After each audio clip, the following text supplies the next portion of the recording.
What's up, guys? So it's going to be another one of my confessional videos, and to make it easier, I actually wrote everything out this time like I did with my video about traveling with panic disorder, so the video should come along pretty smoothly. And in order to avoid any bullshit, I'm just going to keep the people I'm talking about anonymous, because I just don't want to deal with that. So without further ado, I'm going to jump right into it. So the events leading up to my nervous breakdown that happened in June started back in 2014, right around Halloween. In fact, 2 days after Halloween, when I found out that a family member of mine had opened up 2 credit cards under my name illegally and ran up over $6,000 in debt under my name. I initially found out about this because Bank of America sent me a message on my Yahoo email account telling me thank you for making an automatic payment. At first, I thought it was just like a spam or a phishing email just to, get me to go to a fake website or something, but, the more I thought about it, the more unsure I felt about it, so I ended up talking to my boss at the time, who was super smart, and had him look at the email.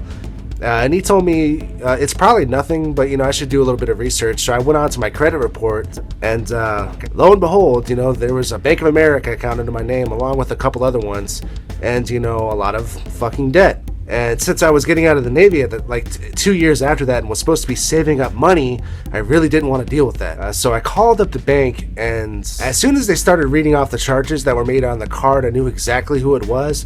And my heart just kind of dropped because I didn't want to be in that situation. And but unfortunately, I was put in that situation. So this whole situation culminated in me giving this person the money to keep her from going to prison, because I didn't want to be the guy that did that. But this was done with the agreement that she would pay me back in 6 months. 6 months quickly turned into over a year because somehow phone bills and satellite TV bills kept taking precedence over paying me back.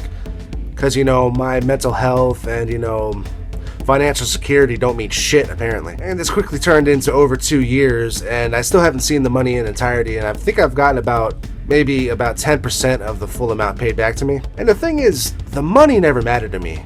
I initially wasn't even going to make her pay me back. The reason I did was because she used my forgiving nature against me. She took me for granted, and she made me solve the problem that she had caused, and wasn't really helping me deal with it. And she wasn't giving a single thought about how it was affecting me. And the great part is, if she had actually kept her promise and started paying me back when she said she was going to, I would have let her keep the money. But now I'm never gonna let it go, because letting it go would be bad for my mental health. At the same time, my ex-girlfriend stopped talking to me. I didn't know why at the time, because it was really out of character. She started an argument with me randomly, because she was always so sweet and avoided conflict, completely. And she said she was in the Philippines, and it turned out in February 2015 that the Philippines was actually another boyfriend, of whom she's now married to. And the day after I found out about this, I found out, one of my best friends from high school, and one of the only people I consider a close friend, had intended to fly to Japan to hook up with her. So, that didn't feel very good. Flash forward to April 2016, I got out of the Navy, and was dealing with the standard stress that comes along with anything, any major life change. And I was dealing with it pretty good. I had started classes at Temple University, and I'd gotten in my little shithole apartment in Tokyo when I found out that this certain family member had stopped making payments on one of the credit cards that they opened up under my name, and my credit score had dropped by over 100 points. And I did what I always did and tried to pretend that it just wasn't bothering me. I was going to deal with it, and I was super exuberant and happy. And that's what caused the problem. But at the same time, I finally went public about who it was, because whenever this had happened, I promised them I wouldn't tell anybody, so I could just, for the sake of them feeling okay, I was just going to deal with it silently. I was just going to tuck everything down and make sure that they felt okay, because that's what's important. So for the 2 to 3 weeks prior to the breakdown I had on my birthday, I had been walking around watching YouTube videos, forcing myself to cry, as a cathartic exercise, because finally I was around a bunch of people that didn't know who I was, and I was completely anonymous, and I could just be alone with my thoughts, and my thoughts turned to me really fucking wanting to cry. And the crying was all fine and dandy, it didn't hurt anybody, but about 2 or 3 days before my breakdown, I started screaming fuck at the top of my lungs while I was walking around, and actually did it once right outside my apartment building, and I felt really bad about that because that probably freaked a bunch of people out.